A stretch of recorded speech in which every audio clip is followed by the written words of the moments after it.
신학 블록버스터 대망의 9화 시작해보도록 하겠습니다. 반갑습니다.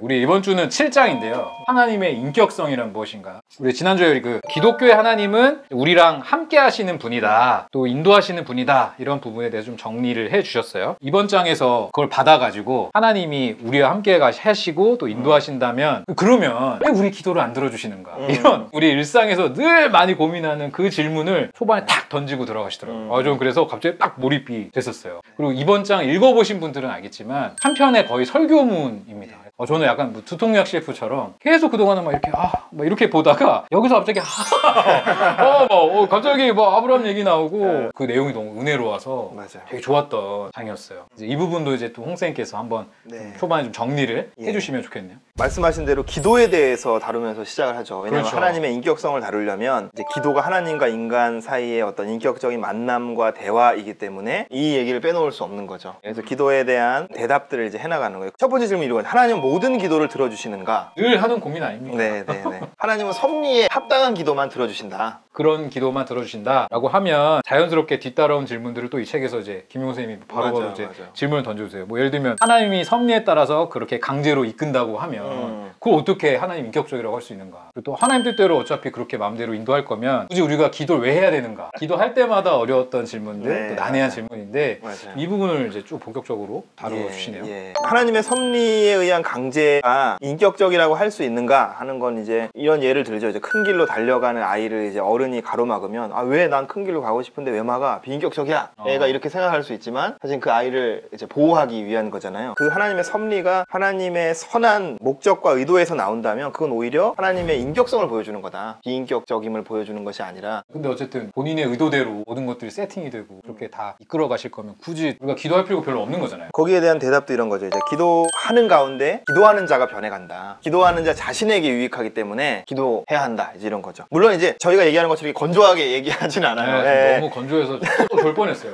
직접 읽으셔야 돼요. 이걸 굉장히 이제 잘 설명하고 있죠. 근데 진짜 저도 꼭 이 부분만큼은 책을 정말 꼭 보셨으면 좋겠다라는 생각이 들어요. 우리가 일상 신앙에서 너무 많이 고민했던 파트인데 저희가 뭐 질문에 답한 형식으로 간단하게 얘기했지만 너무 설득력 있게 이렇게 또 막 가슴을 촉촉히 적셔가면서 설명을 잘 해주셨어요. 기도에 대한 거의 좋은 책 한 권 읽은 느낌. 맞아요. 결국은 하나님은 우리의 기도를 들으시지만 하나님의 뜻에 합당한 것만 들어주시면서 하나님의 뜻대로 일하신다. 하나님의 뜻을 침해받지 않는다라는 것이 이제 주된 얘기예요. 근데 그러면 이제 이런 질문들이 떠오르는 거죠. 그럼 기도해도 하나님 뜻에 일치하는 것만 이루어지고 우리가 기도하는 것의 유익은 그냥 우리가 그것을 받아들이는 사람으로 변화되는 거다라고 얘기하면 그게 앞서 스토아 철학이 말했던 운명에 순응한다. 어찌 보면 체념적인 태도, 그런 태도랑 똑같지 않냐라는 질문을 하는 거죠. 기도에 관한 얘기에서 굉장히 제일 중요한 질문이에요. 그래서 6장, 7장 다 스토아 철학하고 기독교 신학을 카운터파트로 놓고 서로 대화하는 형식을 취하고 있거든요. 신의 섭리를 받아들인다라는 거가 스토아 철학이 말하는 거랑 기독교 신학이 말하는 거가 어떻게 다른지를 설명하기 위해서 키에르케고르를 이제 소환하는 거죠. 실존주의 철학자죠. 그렇죠, 맞습니다. 이분이 또 아주 신실한 기독교인이거든요. 고통에 대해 좀 고민 많이 하셨죠. 맞아요. 이분이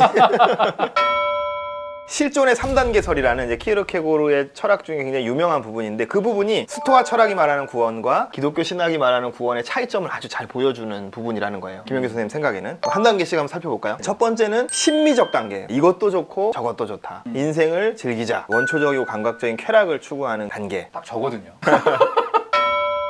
근데 인생 내내 이런 심미적 단계에 머무르기는 쉽지 않다는 거예요. 왜냐하면 이 쾌락을 쫓는 삶 이면에 있는 허무함과 삶과 존재에 대한 불안을 직시하게 되면 사람은 절망하게 되고 그 절망을 통해서 이제 다음 단계로 나아갈 수 있는 문이 열린다. 이제 이렇게 얘기하죠. 네로를 예를 드셨던 것 같아요. 맞아요. 천장이 과히 높지 않은 지하방에서 고즈넉이 살고 싶어하는 일종의 비겁이고 심미적 단계에 머무는 사람이 그리고 인간답지 못한 것, 이게 어떤 뉘앙스로 이야기하는지 알겠는데 저는 딱 이 글을 좀 보는데 천장이 과히 높지 않은 지하방에서 나만 괜찮으면 괜찮은 거 아니야? 뭐 욜로도 그렇고 소확행도 그렇고 이거만으로도 만족하는 분들이 있지 않겠나 요즘에 뭐 이런 생각도 좀 해봤어요. 실존의 3단계에 대한 여러 해석이 있어요. 이제 키에르케고르가 다양한 해석이 가능한 약간 모호한 개념들을 많이 쓰거든요. 어떤 해석은 이 심미적 단계를 그렇게 부정적으로 보지 않아요. 어찌 보면 뭐 이렇게 세상에 초연하고 좀 관조적이고 보헤미안 그런 느낌의 삶을 이야기하기도 하거든요. 어쨌든 이 단계는 막 말초적인 쾌락을 추구하는 것을 뜻할 수도 있고 아닐 수 있는데 뭘 얘기하고 싶은 거냐면 현재 그 순간에 집중 순종하는 삶, 이런 삶을 말해요. 그러니까 꼭 이 심리적 단계가 부도덕하거나 그런 건 아니에요. 근데 그럼에도 불구하고 키에르케고르가 말하고 싶은 건 뭐냐면 그게 비도덕적으로 흐르던 아니면은 굉장히 품위 있는 관조적인 삶이던 간에 매 순간 현재만을 즐기려고 하는 삶은 어떤 한계에 부딪힐 수밖에 없다는 거예요. 불안함이 있다. 그렇죠. 이 예. 얘기를 그 허무와 하시더라고요. 인생이 이것이 다인가, 인생에 다른 의미는 없는가라고 하는 그 어떤 존재론적인 불안에 부딪힐 수밖에 없고 그 불안에 부딪힐 때 우리는 다음 단계로 나아갈 수 있다. 이제 이런 얘기를 하는 거죠. 그렇게 해서 다음에 나오는 단계가 윤리적 단계. 윤리적 단계. 예, 아까는 이것도 좋고 저것도 좋다였다면 이건 이것이냐 저것이냐, 무엇이 옳으냐가 중요해지는 삶의 윤리적인 의미를 인식하고 추구하는 단계를 말하죠. 근데 여기서 중요한 그 무엇이 옳으냐는 내보기에 옳은 것이 아니라 보편적으로 옳은 것을 말해요. 키에르케고르의 이 2단계가 스토아 철학하고 만나는 지점이죠. 스토아 철학은 뭐라 그랬죠? 로고스라고 하는 그 보편적인 옳음, 법칙, 원리 여기에 순종하는 삶이었잖아요. 그렇죠. 로고스에 순종하는 삶이 이 2단계랑 굉장히 비슷한 거예요. 이 2단계의 예로 든 세 사람이 이제 아가멤논, 입다, 브루투스. 이 세 사람의 공통점이 이제 자기 자녀를 희생시켰던 사람인데 이 사람들이 어떤 윤리적 단계의 예로 제시된 게 오늘날 기준으로 보면은 좀 납득하기 어려울 수도 있어요. 저도 이 사람들의 그 행동이 윤리적 행동이라고 생각하진 않는데 여기서 키에르케고르가 강조하고 싶었던 건 뭐냐면 이 사람들은 심지어 자기 자식, 너무너무 소중한 존재잖아요, 자기한테. 근데 그 자식을 희생해야 되는 일이라고 하더라도 자기가 했던 맹세나 법이나 이런 원칙을 지키기 위해서 그 일을 했던 사람이라는 거죠. 그래서 키에르케고르는 이 사람들을 이성적 영웅, 윤리적 영웅이라고 이제 표현을 해요. 계백장군 이런 비슷한 느낌이 있을까요? 계백장군 CG 한번 넣어주세요.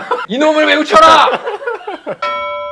근데 이제 키에르케고르가 지적하듯이 문제는 우리가 다 이런 영웅이 될 수 없다는 거죠. 오히려 그게 더 우리에게 심한 좌절감을 준다. 그렇죠. 우린 그렇게 못 사니까. 나약함, 연약함을 보고 더 절망하게 될 뿐이다. 그 절망이 또 우리를 새로운 단계로 이끌 수 있다. 이 스토아적인 영웅들은 너무 강하고 영웅적이기 때문에 오히려 그 절망을 경험하지 않고 그래서 하나님을 만나지 못하는 건지도 모르죠. 이런 영웅들의 딜레마일 수도 있는 거죠. 깊은 절망에서 다음 단계로 가는 문이 열리는데 예. 다음 단계가 종교적 단계라는 거예요. 이 종교적 단계에 섰던 첫 번째 인물로 키에르케고르가 아브라함을 들고 있어요. 이 아브라함 요 파트는 네. 정말 맞아요. 꼭 추천드립니다. 어떤 설교문에서도 이 정도의 감동을 느끼지 못했던. 창세기 22장에 대한 너무너무 탁월한 그쵸. 설교. 아브라함이 나온 것도 참 흥미로운 게 그 앞 세 사람하고 스토리가 같은 거예요. 이 아브라함도 사실은 자기 자식을 희생하는 선택을 이제 요구받은 상황이잖아요. 이삭을 바치는 그 장면 맞아요. 거기서 네. 오는 아브라함의 고뇌부터 시작되더라고요. 맞아. 그 아브라함이 앞에 나온 세 영웅들하고 달랐던 부분이 무엇이냐. 만약에 이 아브라함이 그 세 영웅의 길을 갔다면은 아마 이삭 대신에 자기 심장을 찔렀을지도 모른다. 그러면 어떤 그런 스토아적인 의미의 영웅이 되었을지는 모르지만 인류를 위한 이 새로운 길을 열어줄 수는 없었을 거라는 거예요. 대신 아브라함이 선택한 길은 뭐냐면 하나님을 믿는 길이었어요. 믿을 수 없는 일을 믿는 어리석은 자가 되는 길을 선택했다. 여기서 중요한 개념이 부조리라는 개념이 나오죠. 그러니까 하나님의 부조리를 예리하게 인식하는 거예요. 왜냐하면 그 하나님은 아브라함에게 네 자손을 하늘의 별과 같이 많게 하겠다라고 약속하신 그렇죠. 분이에요. 근데 아들은 하나, 이삭. 근데 그 아들을 제물로 바치면 하늘의 별 같은 자손이 어디서 나와? 이거 자체가 모순이고 부조리였던 거예요. 말씀하신 이 책에 나온 설명들을 좀 이렇게 헤아려 보니까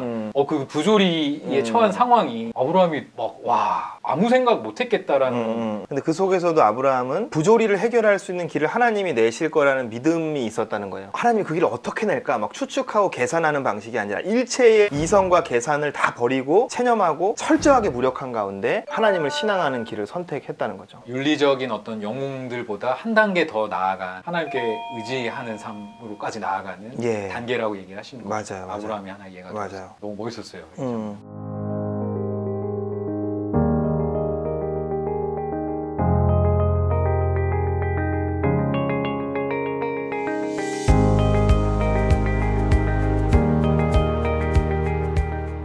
부조리임을 믿었다. 예, 부조리 가운데 하나님을 믿는 거죠. 키에르케고르는 아브라함을 그래서 인류의 제2의 아버지다. 새로운 길을 연 거예요. 신앙의 그러니까 길. 이게 예. 괜히 믿음의 조상 이게 그냥 그렇죠. 어떤 타이틀이 아니라 예, 그런 실제 의미의 믿음의 조상이라는 거예요. 윤리적인 영웅이 되는 것도 아니고 나약한 죄인으로서 이성이 아니라 신앙으로 하나님을 만나는 길을 연 것이죠.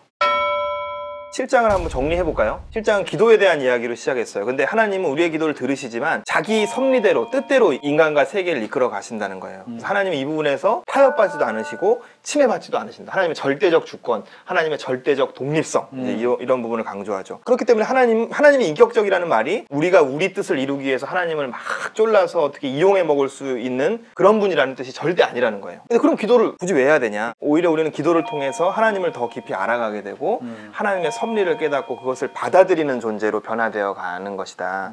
이게 기도의 목적이다. 그래서 그것의 예로 이제 키에르케고르가 들었던 그 이야기들은 쾌락을 위해서 사는 삶을 넘어서 또 스토아적인 영웅으로 사는 삶을 넘어서 아브라함이 갔던 이 길, 믿음의 길을 가는 것, 이게 바로 기독교 신앙이 말하는 구원이고 또 하나님과의 인격적인 관계다. 이런 이야기를 이제 하고 있는 거죠. 저의 어떤 신앙생활을 계속 좀 돌아보게 됐던 것 같아요. 하나님과 이렇게 교제했던 순간들. 여러분에게도 꼭 이 기분을 같이 좀 공감하고픈 마음이 너무 절절한데 그럼 좀 책을 보셨으면 하는 어떤 강한 바람이 좀 있습니다. 꼭 한번 추천을 드릴게요. 하나님께 기도하는 가운데 하나님의 뜻을 깨닫고 그것을 받아들이는 사람으로 변해간다. 그런 부분이 진짜 감동이 있고 내 인생도 돌아보면 그렇게 되어가는 과정이구나라는 거를 보게 되는 것 같아요. 말씀하신 대로 진짜 저도 잔잔한 감동이 있었어요. 섭리 이야기하면서 강한 섭리, 하나님의 뜻이니까 순응하며 따라가야 된다. 다른 개념으로 약한 섭리도 있다.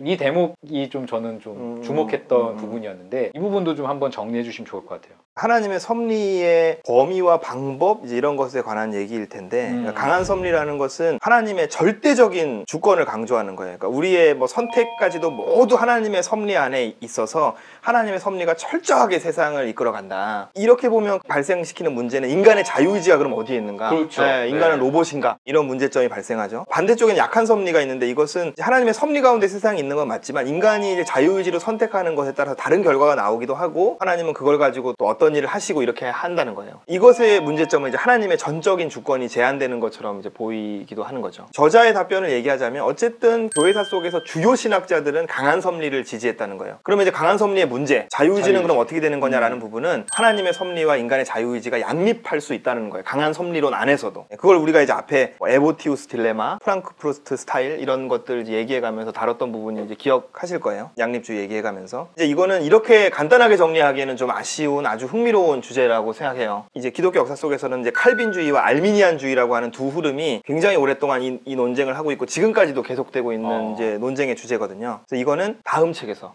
이것도요. 예, 네. 자세하게 좀 다뤄보면 좋을 것 같습니다. 네. 7장의 오늘의 블럭 같이 좀 정리해 볼 텐데요. 오늘은 제가 먼저 좀 해볼게요. 네. 하나님을 믿고 그의 섭리에 의지한다는 것은 본디 극단적인 자기 찬염을 전제합니다. 이 극단적이라는 표현 때문에 이성을 다 죽이고 무조건적인 순종이라는 어떤 느낌을 받을 수도 있지만 사실 우리가 쭉 오늘 본 것처럼 아브라함 얘기에 이제 이 얘기를 이제 덧붙이신 건데 전혀 그런 과정이 아닌 거죠. 오히려 더 훨씬 더 고차원적이고 부조리까지도 어떤 믿음으로서 승화시켜버리는 대단한 장면이라는 생각이 들었고 그 경지가 어떤 식으로 이제 역동해서 일어나는가를 이 문장이 좀 잘 표현하고 있다는 생각이 들고 이 문장만으로 정말 좀 딱딱한 것 같아요. 거듭거듭 추천드리지만 아브라함의 이야기, 키에르케고르의 이 3단계 쭉 보시면 훨씬 더 저는 좀 감동이 있지 않을까 이런 생각이 들어서 저는 이제 오늘의 블로그로 이제 이 문장을 했습니다. 우리 홍쌤은 어떤 문장을 하셨어요? 저는 이 부분이에요. 주님으로부터 자신이 원하는 것을 들으려 하지 않고 주님으로부터 들은 것을 원하려는 사람이 주님의 가장 훌륭한 종입니다. 어거스틴의 고백록의 한 구절인데 이번 장에 나온 기도에 대한 가르침을 너무나 훌륭하게 요약한 한 문장인 것 같아요. 이래서 어거스틴 하는구나. 정말 대가는 대가다. 이런 생각이 너무 들었어요. 멋진 표현이라는 생각이 들었습니다. 우리 오늘 7장 같이 보게 되었는데요. 어떠셨는지 또 궁금합니다. 보니까 또 8장도 욥이 나오네요. 욥을 살짝 예고하시고 싹 넘어가세요. 욥도 너무나 궁금한데 8장에서 함께 또 나눠보는 걸로 하도록 하겠습니다. 책 읽느라 고생하셨습니다. 감사합니다. 감사합니다.